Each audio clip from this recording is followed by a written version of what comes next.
To our Commissioner Status Update. It is October 10th, 2023. The time is 10:01 a.m. I'm calling this meeting to order. In attendance are Commissioners Matari, Brooks, and Duncan. Are there any changes to the agenda? No. All right. Our first item is elections parking lot, church overflow use, and our elections manager, Asa Gray, please. Good morning, Commissioners. I recently received a phone call from one of the staff members at Real Life Ministries Coeur d'Alene campus, who, as you may or may not know, they are remodeling the building and parking area just on the other side of Breakfast Nook from our building. They reached out to me about the potential use of our elections parking lot on Sunday mornings for overflow parking for their building.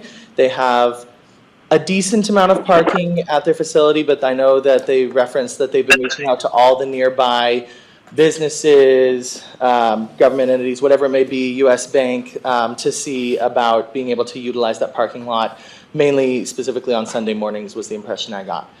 So I wanted to find out what the board's thoughts are on that before I told them one way or the other. Okay. Are they asking for exclusive use? As in nobody else would be able to use it No, they just were wondering if it would be okay for them to let their members know that was one potential place for overflow parking. They were not like, can we reserve this and nobody else use it? No. Okay. I don't know if you want to hear from Building and Grounds or if you have questions for Asa. If Building and Grounds has something to say, sure. Okay. Greg, anything to add? As long as the legal's okay with it, I just don't want someone to fall down because we won't be flying in on a Sunday morning. Yeah, So right. that would be the only issue. Yeah. So typically, the way we treat county lots is they belong to the public. They can't be closed off for exclusive use unless they have an agreement ahead of time. And then in that case, it's very few and far between that we do that.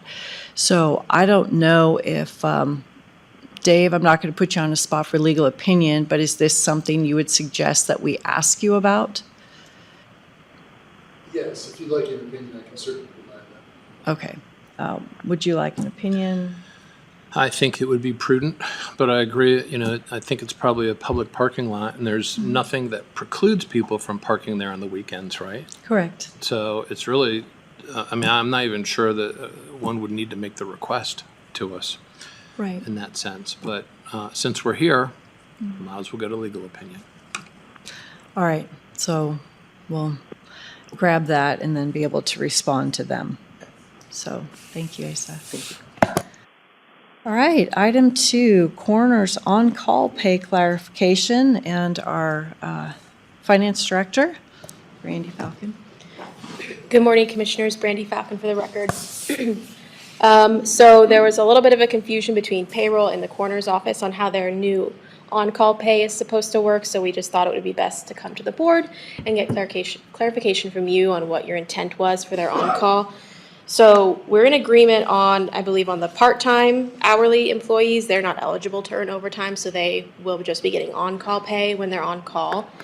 And then they get comped out if they work over their normal amount of weekly hours. For any exempt employees who are salaried, they obviously, again, can't earn overtime, so again, they will be earning on-call pay. The part where we need clarification on is the full-time hourly staff. There's a confusion on if we're doing it the way we treat detectives or if we're doing it differently. So with detectives, they get on-call pay while they're on call, and then if they do get called out for the hours that they are out, they don't get on-call pay, they get overtime. That is how the coroner's office thought we would be treating their staff. Going back and watching the meeting minutes, I think, Commissioner Duncan, you had said you only, and maybe I'm misunderstanding, that's why we're here, is it sounded like you had only wanted those employees to earn overtime if they got called out and not get the on-call pay while they're on call. That's what I need clarification on, Okay, is how you guys wanted that to work. My whole thing with the whole county is treat everybody as similarly as possible. Okay. So what is your thought? Well, if everyone was doing the same job, I think that would be appropriate. But because, and I assume that this is the case for the coroner, excuse me, is the fact that when they get a call, they have to stop what they're doing. Mm-hmm. They could be at their child's play and have to leave. They could be at a family reunion. They have to leave. And so there are really no other jobs, maybe besides in the sheriff's office, where they have to leave. And I assume because it could be a crime scene, they have to secure it and collect evidence. So yeah, the on-call pay has been completely, it's approved. So it's Yeah. just whether or not the coroner's office is going to be treated like detectives, or if we're doing something different for the coroner's office. Well, are they doing the same thing as the detectives? They're responding when they're called out. Yeah, My impression is it's similar, someone can correct me if I'm wrong, but similar in terms of having to respond and stay with the body or whatever. So for payroll purposes, are you okay if we just treat them like we treat detectives to keep it consistent? Or what are your thoughts? What does the coroner have to say? I didn't hear the last part of it, and I'm not exactly sure how the detectives are treated, so that's Oh, kind do you of. want me to explain real quick? Yeah, please. Okay, so what I had said, so the way the it's for full-time hourly employees, which would be detectives, this is how we do detectives, and then also the coroner staff who are full-time hourly. The detectives get on-call pay when they're on call, and then if they get called out, for the hours that they are out working, they get overtime, not on-call pay. So is that how we're gonna treat the coroners as well? I would prefer so, if that's possible, exactly. Okay. Is that okay with the board? I'm fine with that. Okay, thank you. Bill, any thoughts?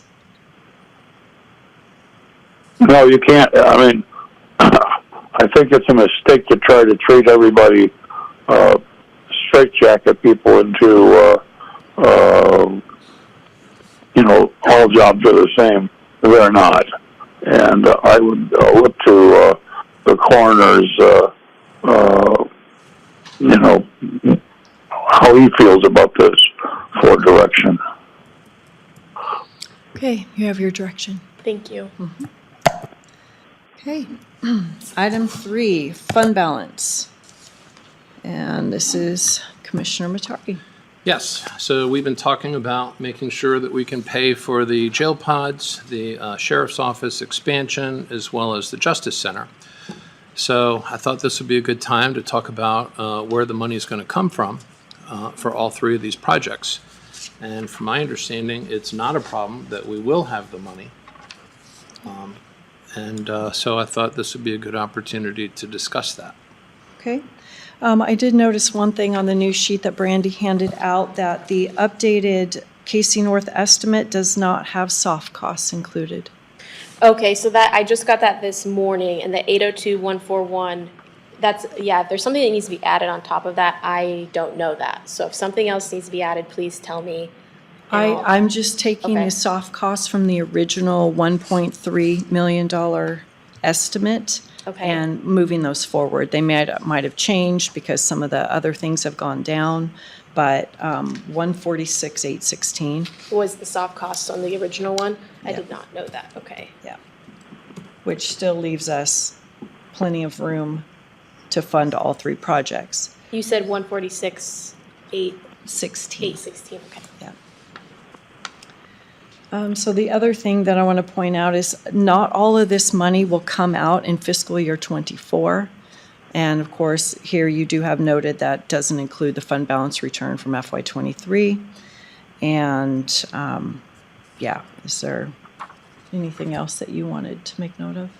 Yeah, it's just that, in essence, based upon this spreadsheet, it looks like we're really starting to dig into our savings. And what started off as a simple calculation of $15 million total, $6 million towards the building and $6 million towards the jail pods, has now become an exercise into where do we find money?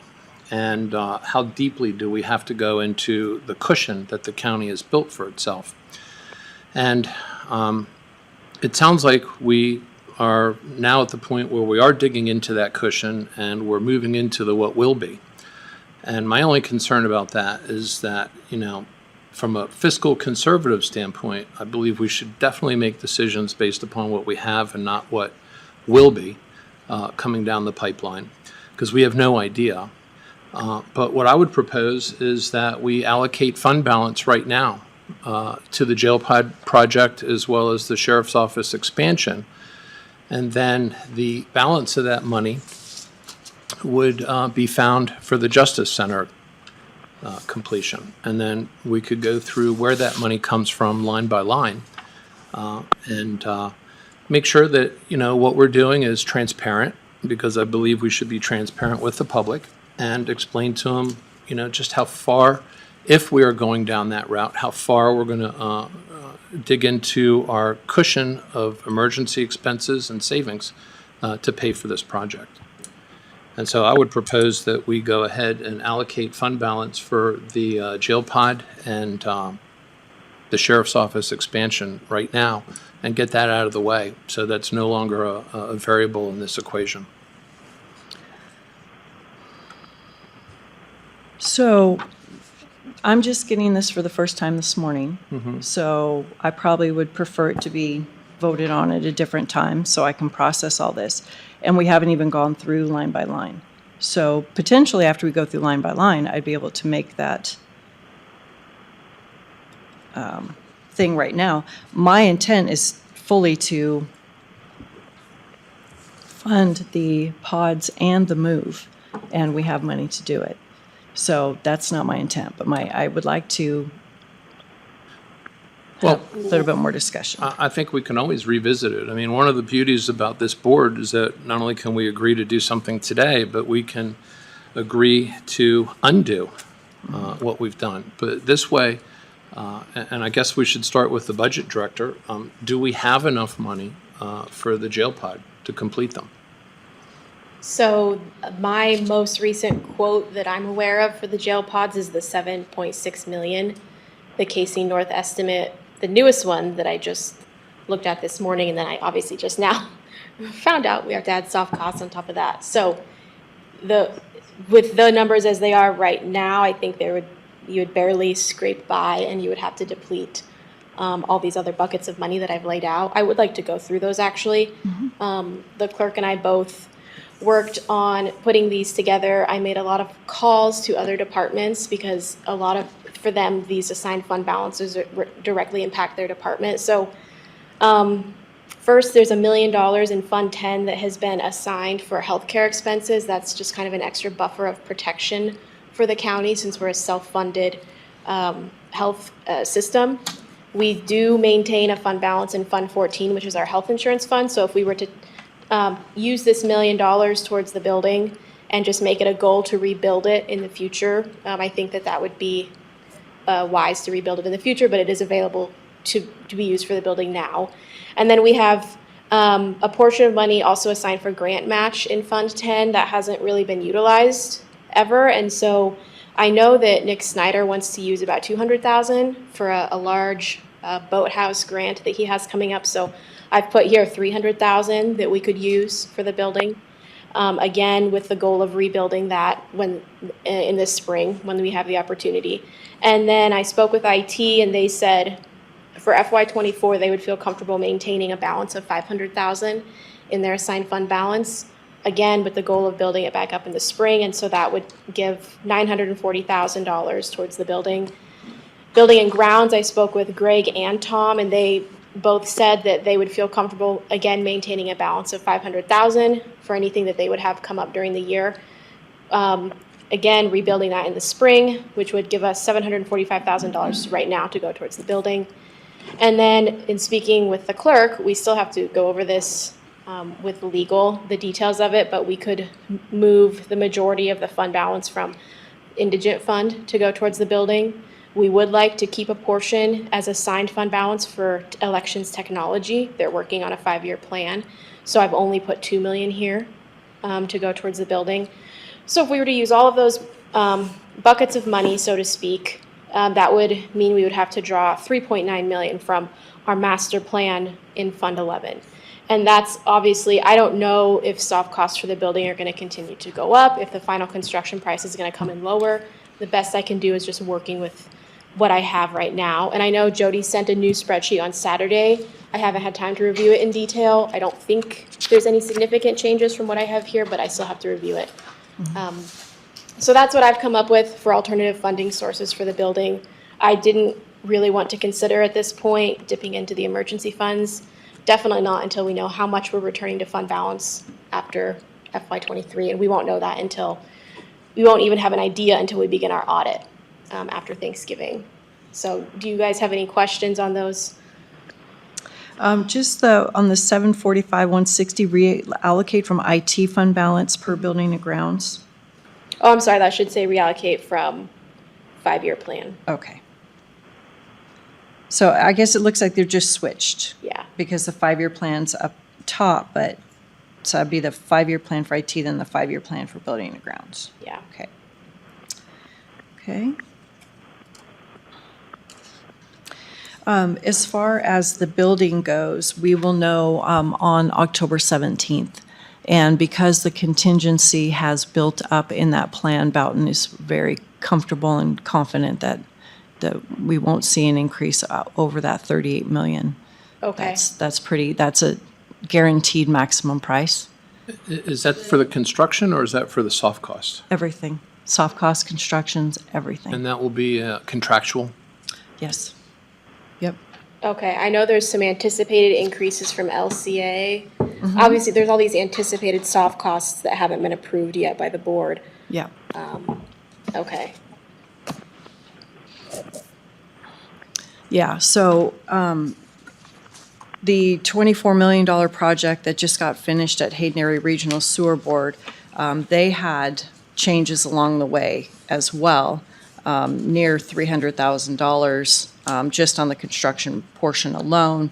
And the same thing with our airport. That big project, the snow removal equipment building, has also seen increases on that, and that was about a 15% increase. But once again, they had all the funds to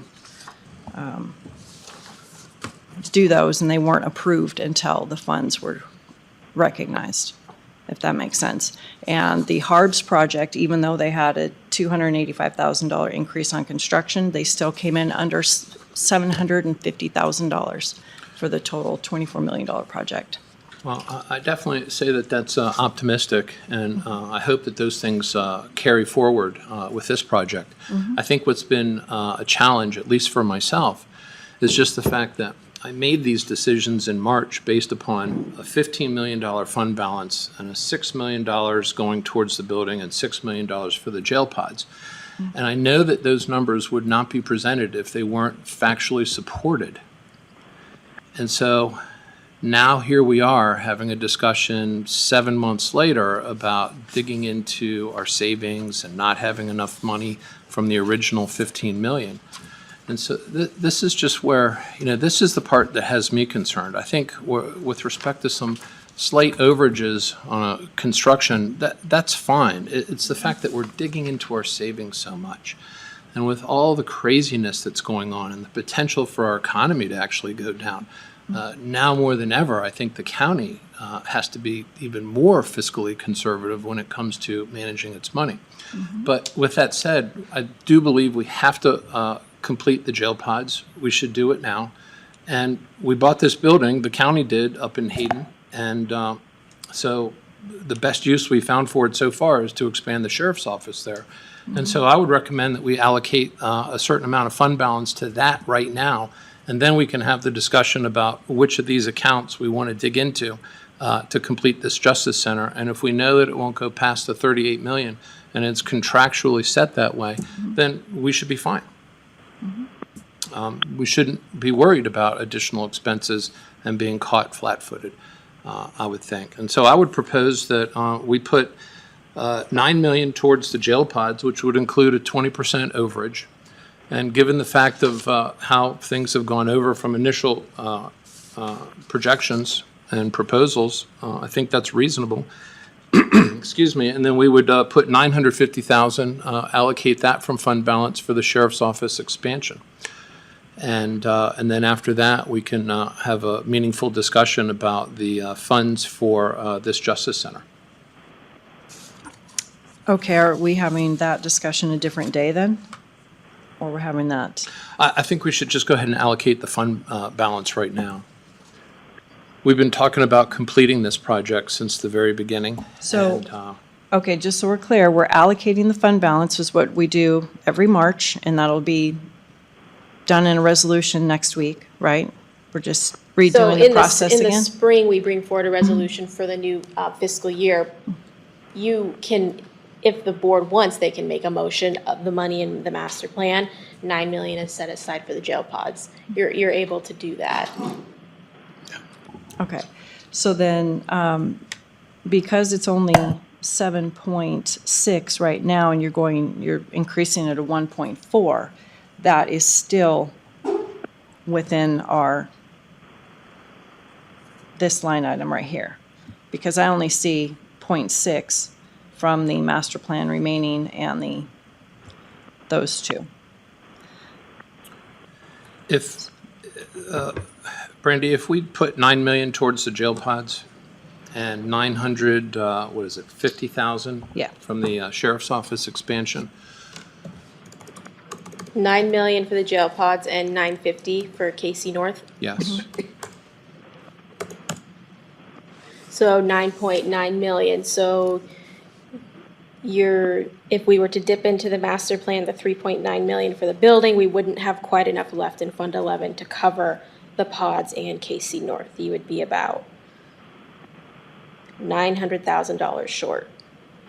Yeah, from my understanding, we have other ways besides what's on this spreadsheet. And Commissioner Duncan says we're going to have more money coming in, so I think that should be allocated towards the Justice Center, and we should take what we know and focus and apply it right now to the jail pods and the Casey North expansion. Okay, so two different things in my mind. One is saying, okay, on paper, we would like to set aside this amount for these things. The other one is putting it in the budget for this year.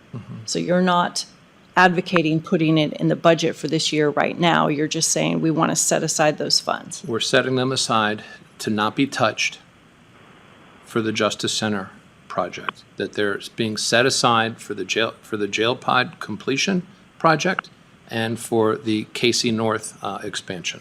Okay, Bill? I agree. I think we need to do that, excuse me, as soon as possible. I'm sorry. So I'm fine with that, but I do want to, well, I guess we can just have that conversation in the next couple items. So, go ahead and make a motion. I move that we allocate $9 million of fund balance to completing the jail pods and $950,000 of fund balance toward the Casey North expansion for the sheriff's office. I second the motion. Bill Brooks, Aye. Commissioner Matari, Aye. Chair Duncan. Aye. All right. So the other thing that I would add to that is that we already have signed contracts. And so to stop the project when we know it's 38 million at this point, I guess I would ask that the other commissioners consider other funding sources as well. The questions I have are who's been managing this process and why is it at this point in the process that we're now having these discussions? That since March, since approving this, assigning fund balance for these projects, there's been ample opportunity to have these conversations prior to signing the contracts. Mm-hmm. And this is the first time in my life that I've actually engaged in a project where we don't know how much we're spending and we don't know how much is going to be left over to actually finish the projects that we said we could finish in the beginning. And so that's the part that I'm having a hard time with. And so that by allocating this money now for the projects that we've been talking about since the very beginning, since I started, that we should be able to do, there should be no problem doing them, even as recently as Tuesday, last week, in the business meeting. I know we have the money. It shouldn't be a problem. So now let's follow through with what shouldn't be a problem. Sure, but I would remind that it is a guaranteed maximum price. So 38 million. Well, today it's a guaranteed maximum price. The problem is that it has been going up consistently over time. And I no longer have confidence in the numbers that are being presented to me until I see it in writing and that I see recourse for the people who are making these promises, that if they don't come through, it's their butts on the line, in essence, because that's all we've been talking about. You know, in March, it was $35 million for project cost meeting. And somehow it went up $3.5 million, and not once was there ever a conversation to be had about where the fund balance was going to come from to pay for that and complete the jail pods and the sheriff's office expansion. And that's where I'm extremely disappointed, because those opportunities came and went, and the people responsible for this project were in charge of that and could have made that happen at any point in time, and it didn't. And here we are, signed contracts, we're done. Can't go back. So I would argue that the person who's responsible for this project is the person who's responsible for the repercussions of how it's been managed. And, you know, I'm sorry, but I have a lot of frustration about how this project has gone, how much it's gone up, and what it's going to do to our ability to save for rainy days, and what we're going to have to do to replenish those funds moving forward. So I hear you, and I know that this discussion will be continued. Okay. Item 4, quote on amount saved by eliminating top floor of Justice Center expansion. This was, I wanted this on the meeting, not because I have an intention or want to see the top floor removed, but I think it's only prudent that we start putting all of our options on the table when we're making these decisions. And the way I understand it is that this building was going to be bid in 3 phases. And the second phase was supposed to be the most expensive phase. But again, not really understanding how we got to where we are, the third phase is now going to be the most expensive. Yep. And so we have to wait until the very end to figure out how much it's going to cost us. And so what I'm proposing is that we go to the construction company and figure out how much money can be saved if we were to remove that top floor. Because they said last week that they would build it so that that additional floor could be added later, which I realize is not always practical.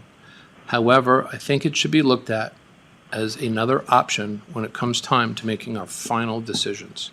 And so that's why this is on here. And I propose that we just ask the construction manager to, or whoever the person is in charge, to give us, some numbers on what that would be. And Sure. they already gave us, I think it was a $6 million savings back in March. So they already did that for us. So really, it's just kind of fine tuning, getting their pencil out and sharpening the numbers. So the only issue I have with that is that over and over, boards have been criticized for just not spending the money up front. And so if that floor were to go away, the prosecutor is now in dire straits. Yeah. And then same thing with the jail pod over and over. Well, why didn't the commissioners just spend that $3 million in 2018? So this board would continue that practice then of not completing something when they had the opportunity to. And then in the future, and the other thing, I mean, same thing with this admin building, we have enough room to, or the sides can be built out on the 3rd floor. Problem is, we have no place to put the people on the 2nd floor during the entire time of construction, Yeah. which is what would happen with this building as well. And I agree. And, that's part of the problem. But what this board has done is engaged in a project that started off at $22 million and now has gone to $38.7 million. And so I would argue that at this point, before we make a decision, let's get all the facts.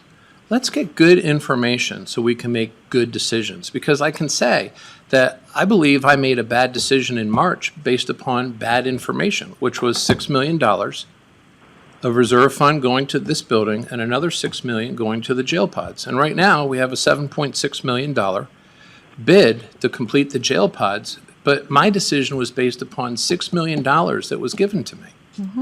And so my frustration is that I cannot be expected to make good decisions with bad information. And so I would argue, let's just get the information. Okay? Yeah, let's put that into the record. Let's look at it as a way of, determining, is it really worth it? If we're only going to save $2 million, for example, on not completing that top building, then I would argue you're completely correct. If we're going to save $10 million by not completing that building, then that's a different conversation. And so getting more information to me is only prudent Okay. when it comes to making a multi-million-dollar decision. Sure. And would you like to hear from the prosecutor this morning or later? If he's here, let's hear what he has to say.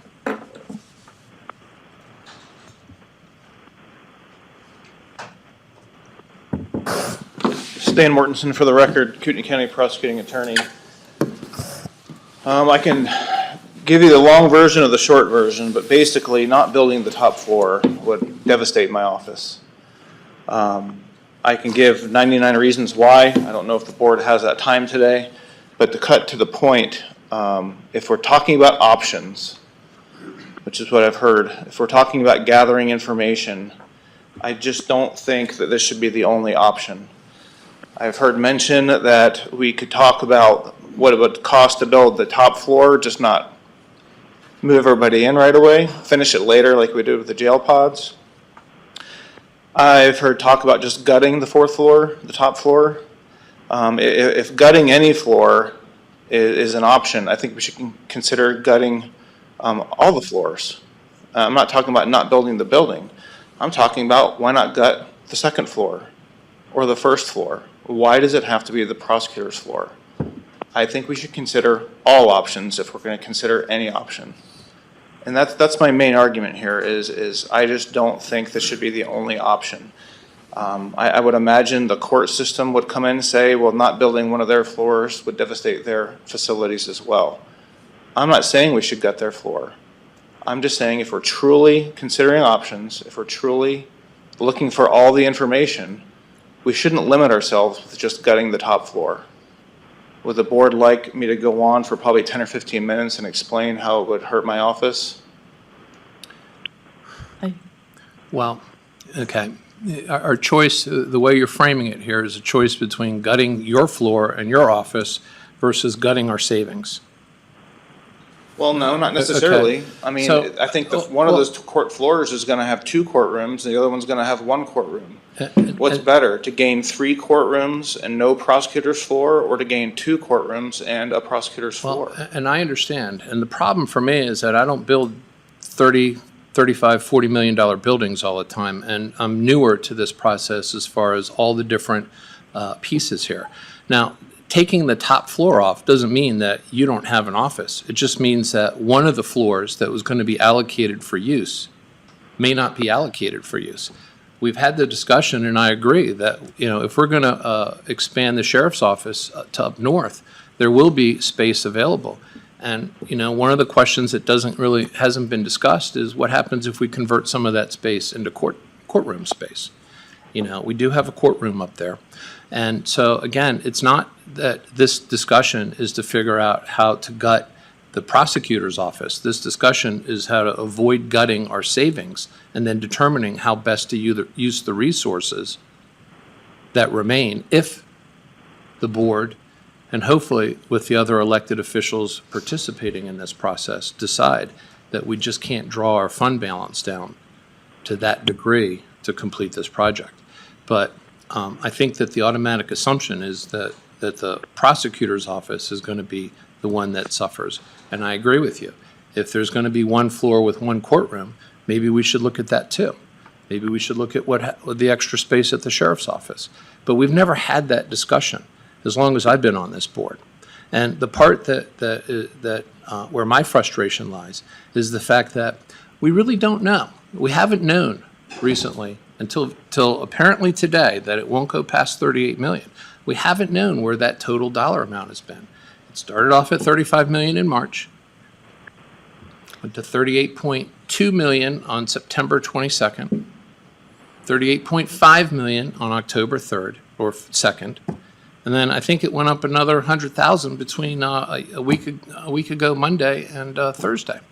So no one has any real handle on this thing. And so that's the part that I'm trying to avoid is gutting our savings.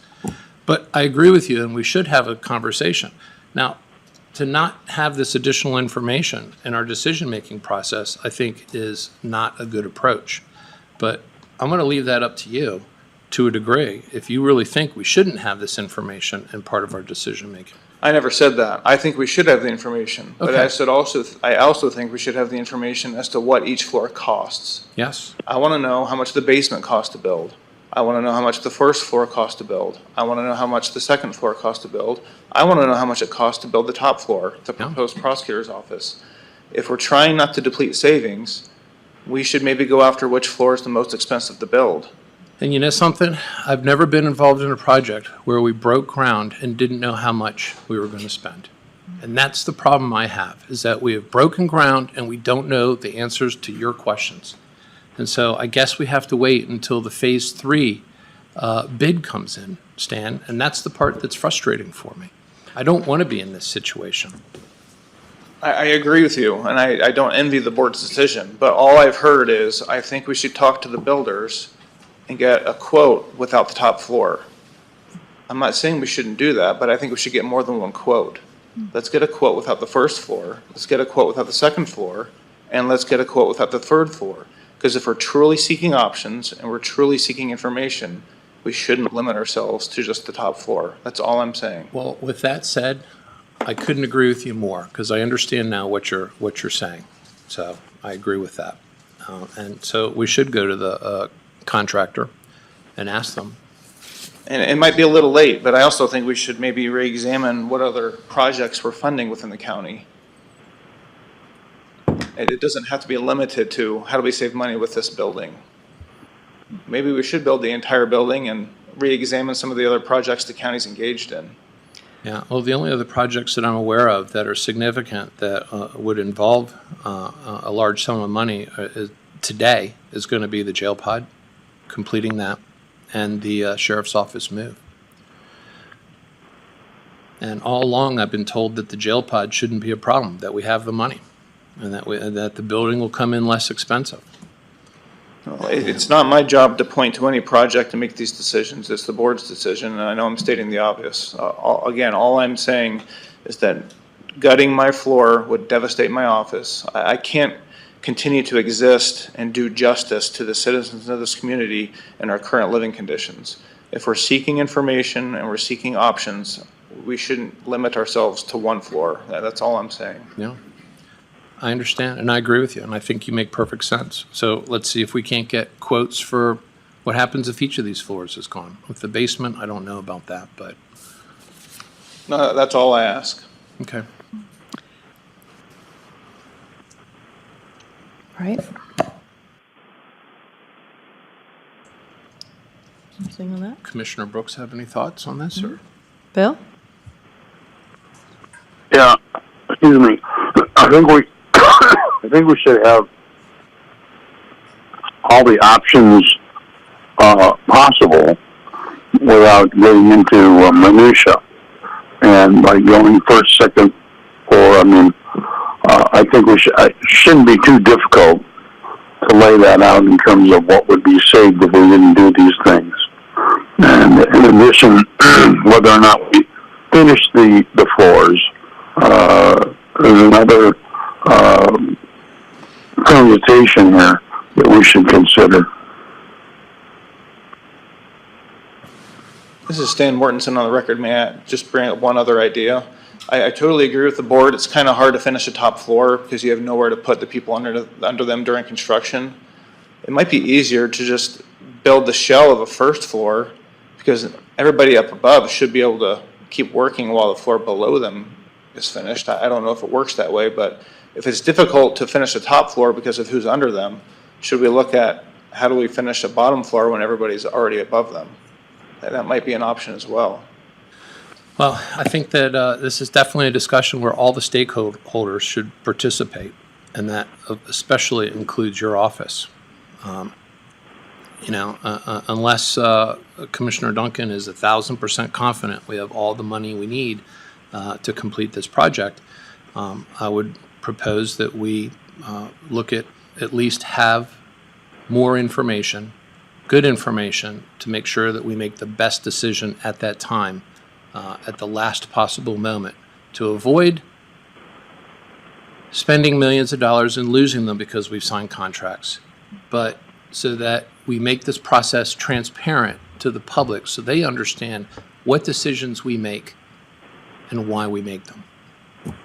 So if getting the bids or proposals for these other floors can be done, then I would definitely say let's do that.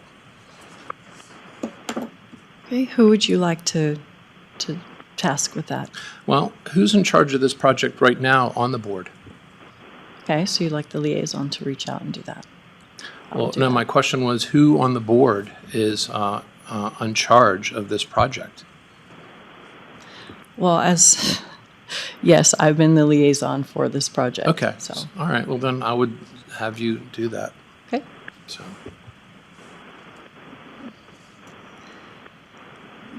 All right. Anything else on that one? No. Do we need a motion for that or? No. Okay. No, just direction. All right. Item 5, choice of date for Justice Center public hearing. This all comes down to when we're going to have the information necessary to make a decision and seek the public's thoughts on it. This project started off being 100% funded by ARPA, and now it's going to be a large percentage of it funded by savings, county savings that ultimately is taxpayer money. And so if we're going to deplete that savings, I think we should include the public and get some feedback on that. So I do want to point out that you keep using depleted savings, and that's not really true if we still have 2.5 months worth of reserves in there. So we are using up the fund balance that has been accumulated by unanticipated revenue, could be overtaxation, all this stuff. So this money is set aside for capital projects. Yeah. And so I just Well- want to make that distinction. And, I understand. And, if I save $100,000 and I only need $20,000 to get by for a little while, spending that $80,000 because I only need 20, especially on one project that we didn't plan on that happening, is my real concern here. The other side to this is that, we're supposed to be good. We're supposed to be able to make decisions and have expectations that come through. And they should always come through below what the expected expense is, not go above. And I remember watching the meeting where I guess it was LCA said this building is going to come in at $22 million. And the sheriff asked, how often do you come in at or below your estimates? And I believe they said somewhere in the neighborhood of 80 to 90%. Only for 6 months later to be north of 30 million during the construction proposal or, presentation. And so that's my concern is I don't think that anyone back then thought that we were going to be having discussions on which funds we're going to be pulling the money from and how we're going to rotate funds around and future fund balance and things like that. And that's really the purpose of this is that, I think the ball got dropped.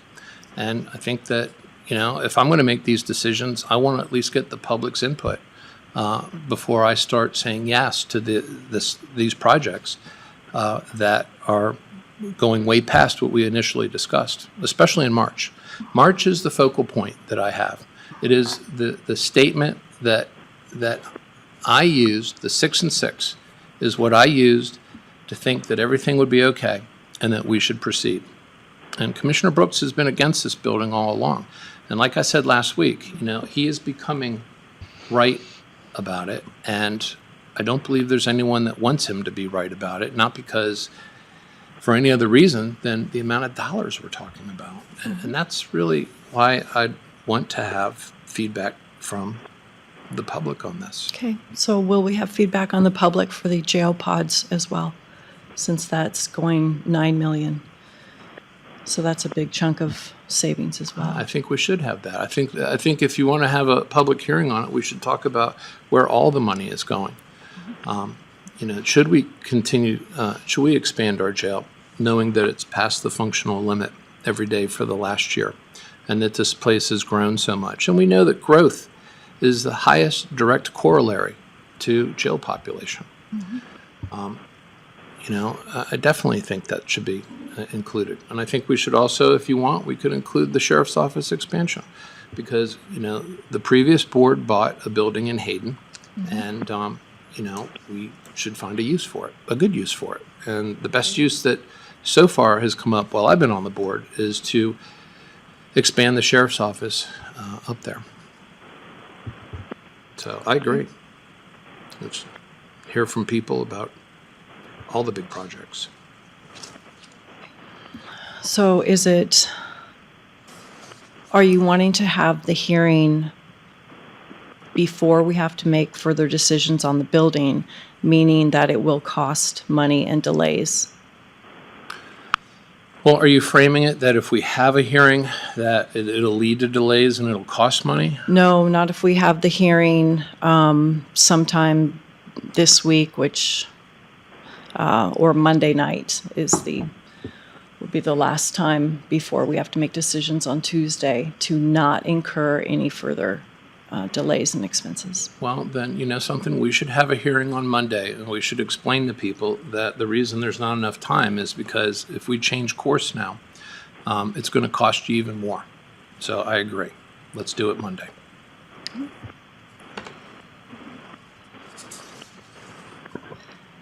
All right. Is that Bill? I think it should have been done 3 months ago, but if Monday's the last day we can do it, Monday's the last day we can do it. I've had a number of constituents call, and they're very upset with the entire project, especially as outlined by Commissioner Matari.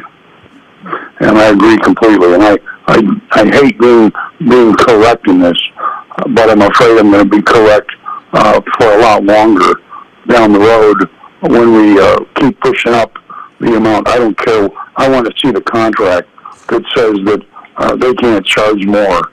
I want to read that. Okay. All right. Item 6, jail pod procurement. So we started down one path of getting design. An RFQ was issued. We got bids last week. But a new, it's new to me, I suppose, way to go about this project, which could actually save money and time, is to go from a typical design bid build or design construction manager, general contractor, is to go with a construction manager first. They work with us to outline the project, the costs, the timing, and then we would get the design team and the construction on after that. So the job that Boughton is doing for us right now as the construction manager, general contractor, they're doing this, but it's a little late because we had already had the design. If we go with this process, it should go smoother and quicker. So what would you like to do? Well, I hate to say this, but, all the it should or, what could happen and all those things, I kind of have a very hard time accepting those statements anymore, given the way that this project with the Justice Center has gone. And so my proposal would be that the sheriff's office hire a bona fide contractor who has a fiduciary to the sheriff's office to make sure that whatever construction is done at the best possible rate that can happen, and to find someone who has experience in this and to take it out of the hands of the county, which so far I don't believe has anybody with the experience necessary to do such a job, and go that route. Hire someone to check on the contractors to make sure that what they're saying and what they're doing is accurate and can be banked on. And I think that will help make sure that the county is able to save money on these projects because apparently the people who've been involved with the Justice Center, I don't believe should be touching anything with the jail pods. But that's my personal thoughts, just given what I've seen. And if I was running this project, the first thing I would have done was hire somebody, a contractor whose job it was to help the board know the right questions to ask at the right time so we can avoid breaking ground and not knowing how much we're committed to. So that's how I would approach it. But that's going to be up to, I think, the sheriff's office and my, Commissioner Duncan and Commissioner Brooks. Okay. So is that direction then for the sheriff to go out and find a contractor who can do this? I think we should ask the sheriff if that's something.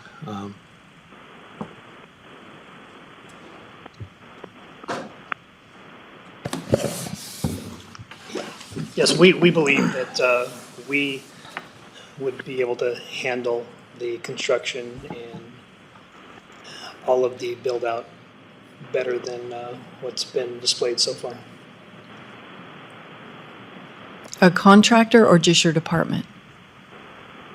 Working with Tom Reed and having him either oversee it as he's our head maintenance guy, or having him find somebody to run the project. Okay. Yeah. So shall we cancel what's been done already then, the RFQ process? I don't know what's been done. I don't know why it's been done the way that it has been. Clearly, whoever decided to start this way and go this way had some insight into this process. So I will let that person decide how best to go forward. But I think it should probably be collaboration between the sheriff's office, their lead person, and the lead person who's been involved with this, and to figure out how they want to go. But how this process got started, and what's happened up to this point, it seems like it's changed direction anyhow. Well, because this board, no, it has not changed direction as of today. We have the RFQs, and we can continue with that process. So state law, it's typical for state law to go with the way we've gone.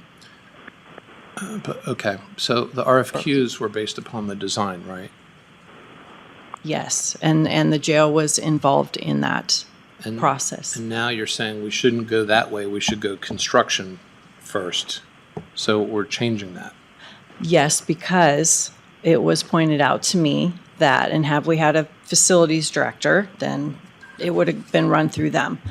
So it was pointed out to me that that is a better option to go, considering some of the design concerns that we've had in this project. Yeah, and that's why I say that we should be hiring a contractor who's familiar with it. I would argue the sheriff's office should find somebody that they can hire, or someone who had been involved with the previous jail expansion, see if they'd be willing to work as a contractor, and use their institutional knowledge to help, complete this project.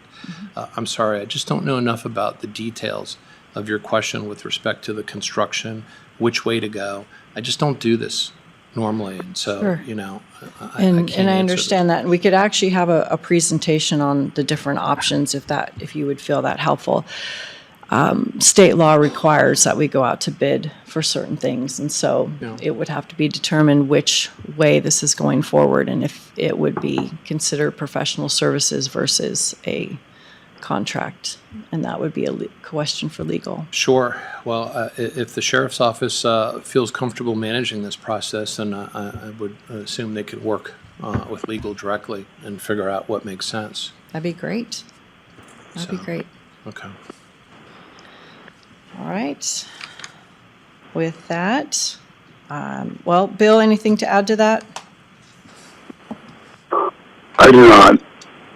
Okay. And public comment? Oh, I'm sorry, Carlene, sure. I have one thing to add. Yeah, so just come to a microphone.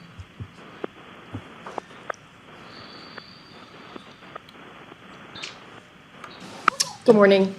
Carlene Berenger, Trial Court Administrator for the record. I do have one request, but before I make this request, I want to make sure that it's clear that this has absolutely nothing to do with the expansion of the building.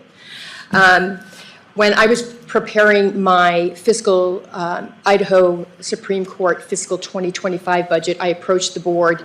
At that time, I was asking for a new district judge for Kootenai County, and as part of my budget process, I did need to get a commitment from the board, which the board did sign. The Supreme Court is moving in a different direction. They will not be requesting a new district judge for 2025. They are concentrating on technology. As such, now I'm preparing the 2026 budget for the Idaho Supreme Court, and I do need to also send another letter of commitment from the board, and that's what I'm asking for today.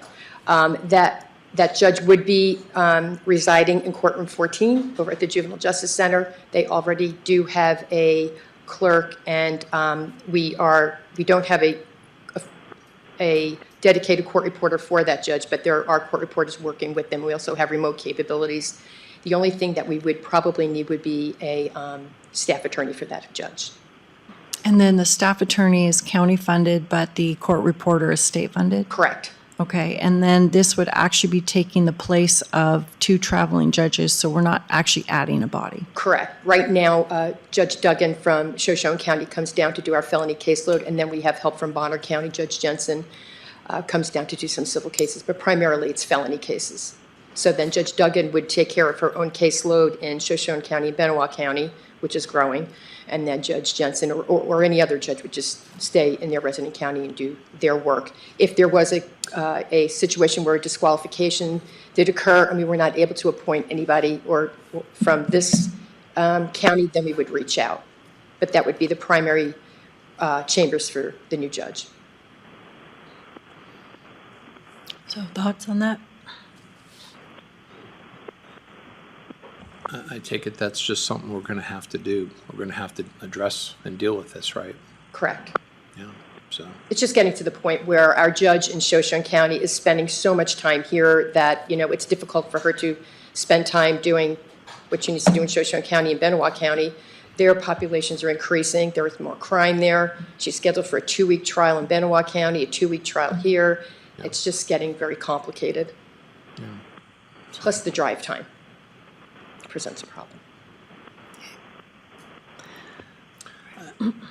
I mean, I don't know what is being asked because this isn't really on the agenda, so. No, it's just direction, and it's just for a signed letter, and that, I think the letter went out to you and Bill this morning. Yeah, okay, well then we'll address it. I guess we just make it a business meeting item. Typically, letters of support, if you agree with them, then we can sign them and put them on consent calendar. Yeah, that's fine. Okay. That's fine. Thank you. Bill, any questions? No questions. Thank you. All right, thank you. All right, public comment? No? All right, 10:59, meeting adjourned. Thank you, everyone.